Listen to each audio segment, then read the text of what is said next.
La maldición de los faraones o la maldición del rey Tutankamón es una antigua condena que cae implacable sobre todo aquel que ose perturbar el sueño eterno de un faraón. No distingue entre ladrones o arqueólogos. No importa si las intenciones son nobles. Basta con cruzar el umbral de la tumba sellada durante milenios para quedar marcado. Esta maldición ha sido responsable de accidentes inexplicables, enfermedades fulminantes y muertes repentinas. Toda una cadena de tragedias que persigue como una sombra sigilosa a quienes profanan las cámaras mortuorias del antiguo Egipto. Una venganza de ultratumba para proteger al pasado del futuro.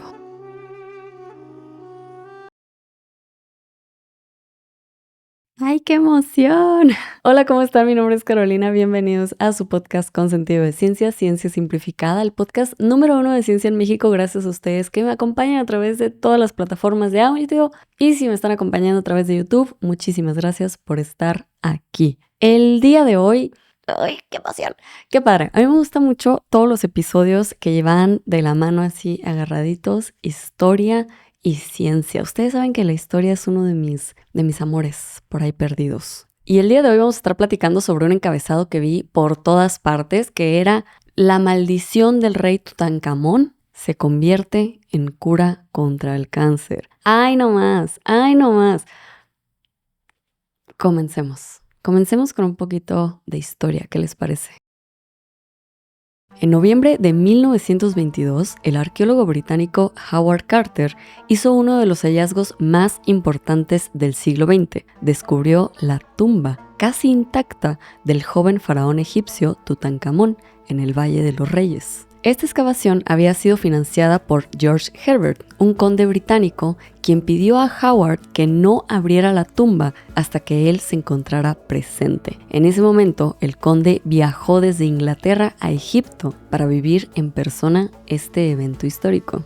Desde hacía más de 3.000 años, aquella cámara mortuoria había permanecido sellada, escondiendo tesoros, sarcófagos dorados y, por supuesto, el cuerpo momificado del joven faraón. El mundo quedó maravillado por los misterios que se encontraron dentro de esa habitación sellada. Pero la maravilla parecía estar acompañada de algo más sombrío. Poco tiempo después de haber participado en la apertura de esta sagrada cámara mortuoria, el conde George Herbert moriría de forma inexplicable.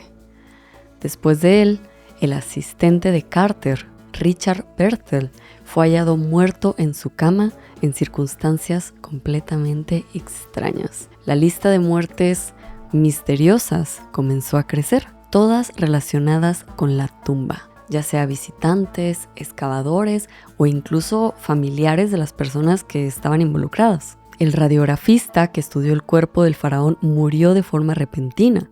Incluso el hermano de Carnarvon se enfermó y falleció poco después. Algunos llegaron a afirmar que eran más de 20 las víctimas de la maldición. La maldición de hace 3.000 años se manifiesta en la enfermedad de los Carnarvon, decía el titular en primera plana de la edición del 21 de marzo de 1923 del Courier Journal, un periódico estadounidense. Titulares similares aparecieron en periódicos de todo el mundo cuando se conoció la noticia de la enfermedad y la muerte del conde. Sin embargo, había un pequeñísimo problema con toda la narrativa de esta maldición que perseguía a las personas que habían entrado a la tumba. Y eso tiene que ver con Howard Carter. Este señor Howard Carter, él fue el principal responsable de que se desacrara la tumba del faraón. Y pues este señor vivió una vida bastante tranquila y pues hasta podríamos decir relativamente longeva. Por lo menos 17 años más vivió bastante tranquilo después de haber pisado los sagrados aposentos del faraón. Igual podríamos sospechar que él sí llegó a un acuerdo con Tutankamón. Aunque bueno, como dicen, el diablo siempre está en los detalles. Y si ponemos un poquitito más de atención en la historia, pues nos enteramos de que el conde realmente no tuvo una muerte tan extraña para la época. El conde se cortó mientras estaba rasurando. Se dice que se cortó porque tenía una picadura de mosquito y pues bueno, en ese tiempo todavía no inventaban los gilets. No había ahí un sistema de seguridad para que te dieras recio. Todavía no existían ese tipo de rasuradoras. De este accidente mal cuidado, el conde desarrolló una infección que eventualmente le quitaría la vida. Una mala decisión del conde, haberse cortado en 1923, 5 años antes del descubrimiento de la penicilina. Otra cosa sería. Eso sí, miren, eso sí, para que vean, un mundo sin penicilina, esa sí es la verdadera maldición. De hecho, cuando se da seguimiento al equipo completo que participó en la expedición, la mayoría de las personas vivieron vidas largas, contentas, con sus familias, tranquilos, gente bien, algo bien. Un estudio publicado por Mark Nelson, profesor de epidemiología y medicina preventiva de la Universidad de Monash en Australia, no halló evidencia de que quienes ingresaron a la tumba murieran a edades inusualmente jóvenes. Su estudio examinó los registros de 25 personas que trabajaron o ingresaron a la tumba poco después de su descubrimiento. En promedio, quienes ingresaron a la tumba vivieron hasta los 70 años. Una esperanza de vida que, miren, ahorita en México se la seguimos manejando, así es que para la mitad del siglo XX, bastante bien que estos señores hayan alcanzado los 70 años también. El autor de este estudio menciona que no se encontró ninguna evidencia que sustente la existencia de una maldición de la momia. Esta frase excelente de que no hay ninguna evidencia de que exista la maldición de ninguna momia se publicó en el 2002 en el British Medical Journal. Dedíquense a la ciencia, pueden investigar lo que quieran, pueden investigar los panteones si ustedes quieren. Sí, todo, nada en este mundo es ajeno a ser investigado. Todas las preguntas son válidas. Y si vieran la cantidad de investigaciones que hay enfocadas en si hay maldición de la momia o no hay maldición de la momia, neta que se van para atrás. Esto que yo les acabo de leer es un extracto chiquitito de una página que se llama Life Sciences. Les voy a dejar acá abajo el link completo. Ellos tienen un artículo que habla precisamente sobre las maldiciones de los faraones y ahí citan varios de los estudios que se han hecho relacionados a estas maldiciones. O sea, se hicieron varias hipótesis de cuál podría haber sido la causa. ¿Qué agente incompatible con la vida andaba por ahí rondando? Y si realmente ese agente, por ejemplo un patógeno, podría sobrevivir hasta 3000 años. Mucha ciencia y mucha investigación detrás de nuestras amigas las momias. ¡Qué padre! Y otra cosa importante es que quiero que vean lo sencillo que es distorsionar la realidad para que parezca paranormal. Tú nomás dices, murió de forma extraña y nunca se volvió a saber de él. Nada más no cuentas la historia completa, nada más no das los detalles y mira, todo en el reino del Señor parece paranormal. Todo lo que no se investiga, pues sí, no se entiende. Todo lo que no se investiga a detalle, paranormal. Muerte sin explicación, claro que sí.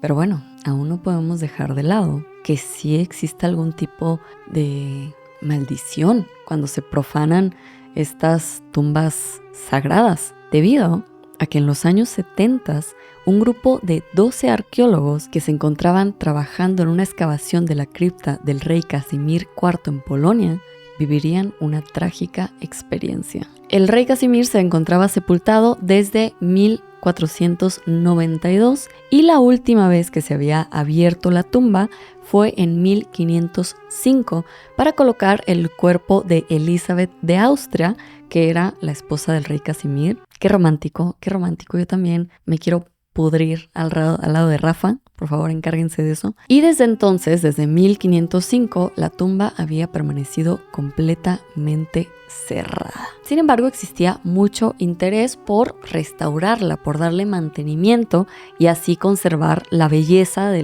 las tumbas. Al final del día, estos, altares mortuarios se fabricaban con muchísima belleza. Entonces se encargó a un grupo de 12 conservadores que tenían el objetivo de examinar cuál era el contenido de la tumba y evaluar la mejor manera de restaurarla. Cuando abrieron la tumba, el equipo encontró pues los ataúdes de madera ya en descomposición y los restos del rey y de Elizabeth.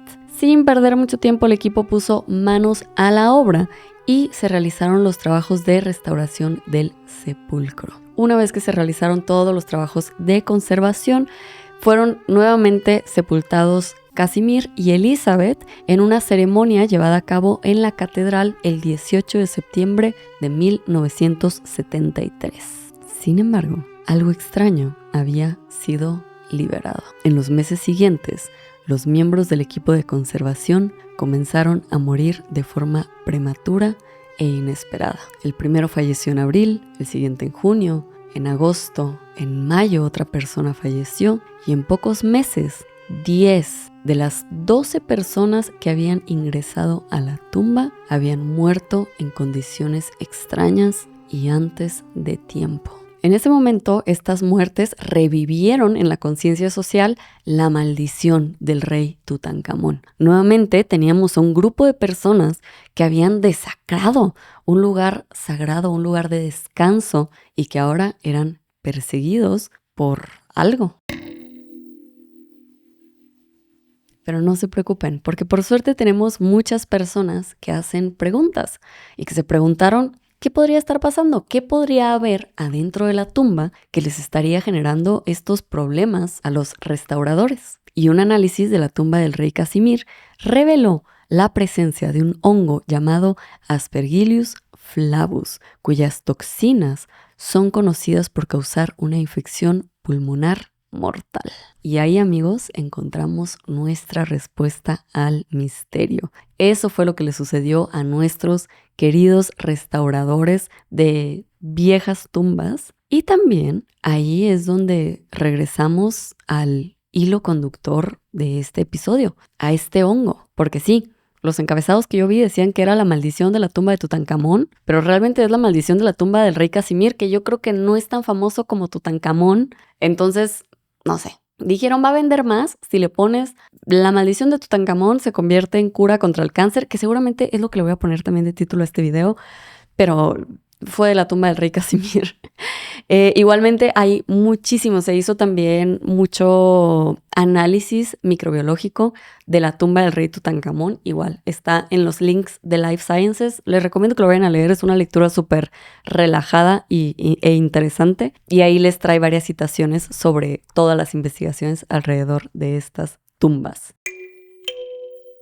Y después de este paseo milenario y mortuario, regresemos al 2025, porque les tengo una muy buena noticia. La noticia es que investigadores de la Universidad de Penn han convertido un hongo mortal en un potente compuesto anticancerígeno.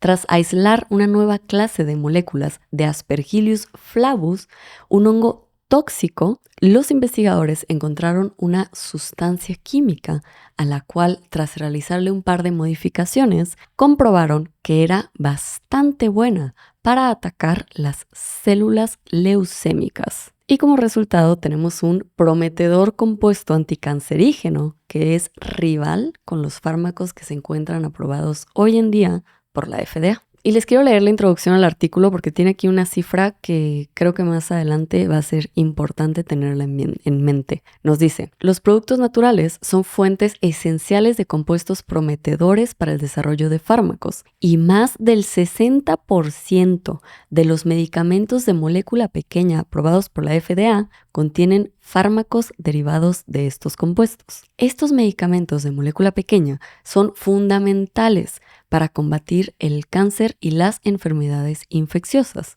además de que contribuyen significativamente al tratamiento de trastornos cardiovasculares, inmunológicos y neurológicos. Sin embargo, el aumento de la resistencia a los medicamentos, las bajas tasas de respuesta y la necesidad de terapias dirigidas hacen necesaria la búsqueda de nuevos compuestos naturales con características estructurales únicas y potencial terapéutico. Y aquí quisiera resaltarles este porcentaje que nos dan del 60% de los medicamentos de molécula pequeña aprobados por la FDA son derivados de compuestos naturales, tienen un origen natural, se encontraron en la naturaleza.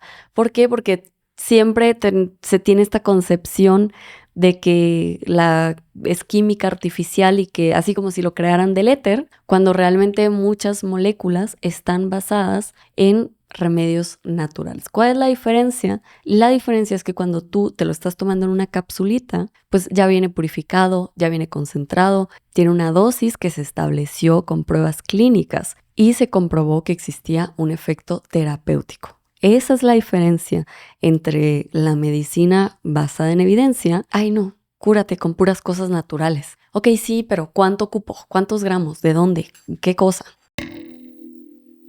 Y en este artículo en particular estuvieron trabajando con lo que se conoce como RIPs, R-I-P-P, RIPs, que son péptidos ribosomales sintetizados y modificados post-traduccionalmente. El nombre RIP hace referencia a cómo se produce el compuesto, ya que se produce en los ribosomas adentro de las células de la célula del hongo, y además también nos está diciendo que tiene una modificación post-transduccional. Y en este caso, la modificación se hace para potenciar las propiedades contra el cáncer de la molécula. Y estos RIPs han sido de mucho interés últimamente porque precisamente tienen unas estructuras así medio extrañas y se han encontrado más comúnmente en bacterias. Realmente en los hongos apenas está incrementando el foco a buscar los RIPs en hongos.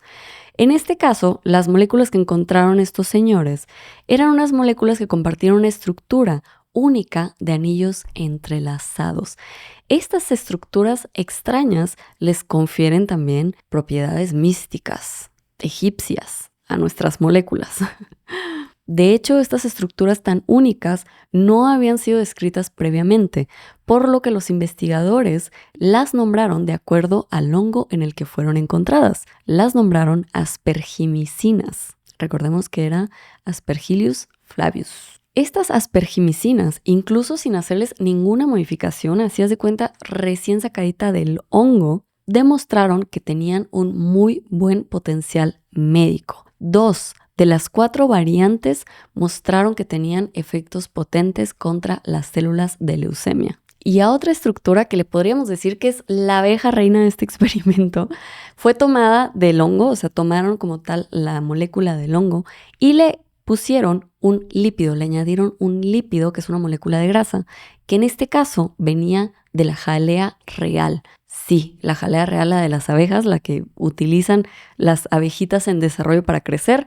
Pues bueno, estos señores combinaron uno de los lípidos de la jalea real con la estructura, con el RIP de los hongos Aspergillus, y encontraron que la molécula resultante era tan buena para atacar las células de leucemia que tenía un rendimiento comparable al de 2 medicamentos aprobados por la FDA que han sido utilizados durante décadas para tratar la leucemia. Estos medicamentos son la citarabina y la daunorubicina.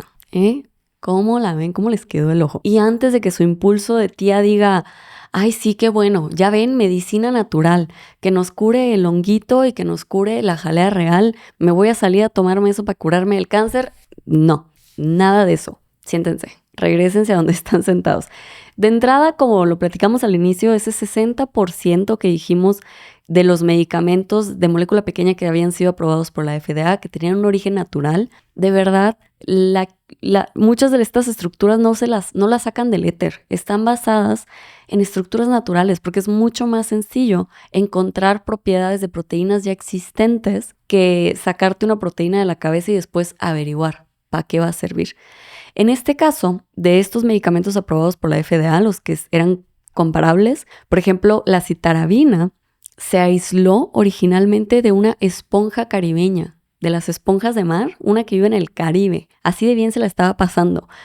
Esta esponja caribeña se llama Cryptotheca crypta y el aislamiento se realizó hace más de 4 décadas. Esta molécula proporcionó la base para la síntesis de la citarabina, el primer agente anticancerígeno derivado del medio marino desarrollado para uso clínico. Sí.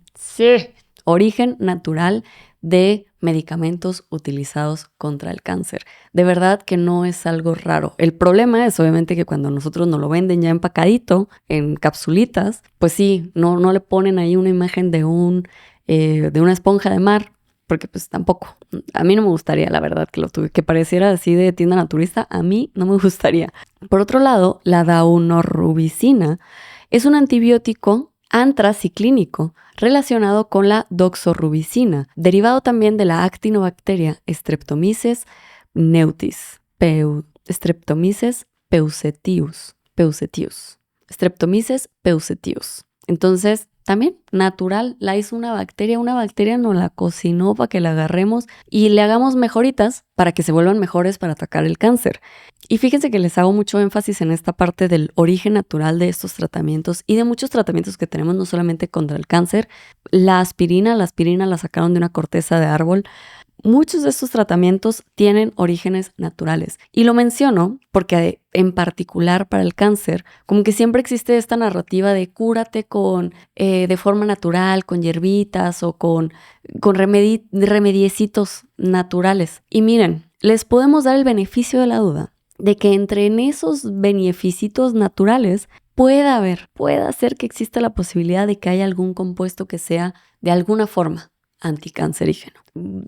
Muy baja la probabilidad, pero les podemos dar el beneficio de la duda. Existe una gran diferencia entre estos remedios que no están estandarizados, que ni siquiera luego sabemos ni qué hay allá adentro, y los remedios donde ya los científicos se tomaron la gigantesca chamba de buscar qué moléculas de la naturaleza funcionaban contra estas enfermedades. Y no solamente encontraban las moléculas, también buscaban mejorarlas para que fueran más efectivas. Y no solamente bastaba con encontrar la molécula y con mejorarla.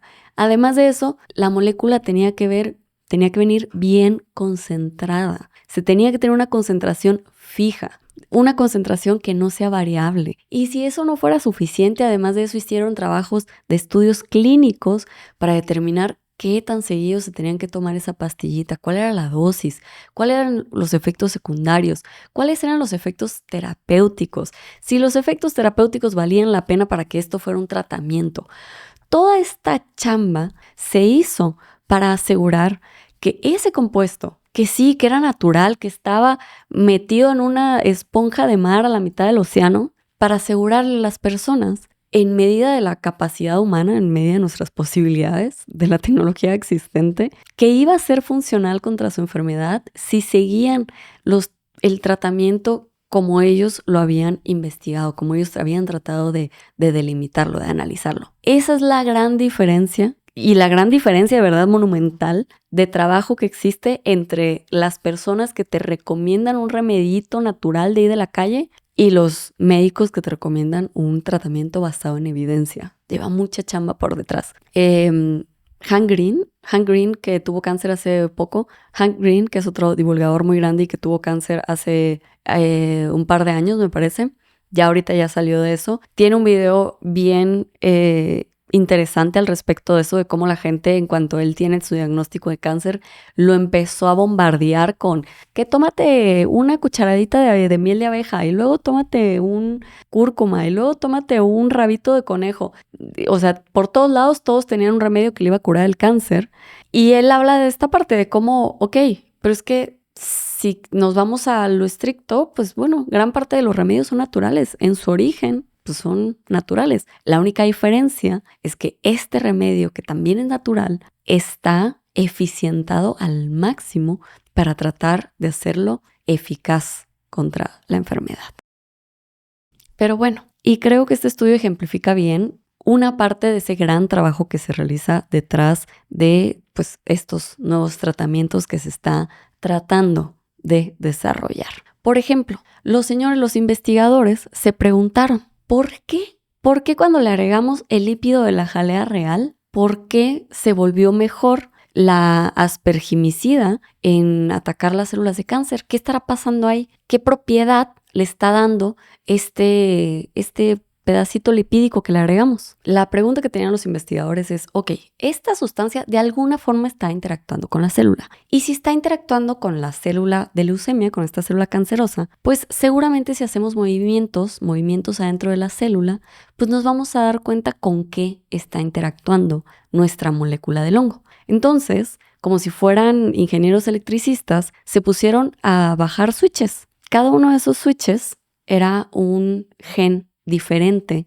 de las células de cáncer. Entonces bajaban un switch, le ponían la aspergimicina y veían si funcionaba o no funcionaba. Y si la aspergimicina seguía funcionando, es que ese switch que bajaron, ese gen que bajaron, pues no estaba relacionado con cómo interactuaba la aspergimicina con la célula cancerosa. Eventualmente dieron con un gen que cada que lo bajaban disminuía la capacidad de la aspergimicina de ingresar a la célula cancerosa.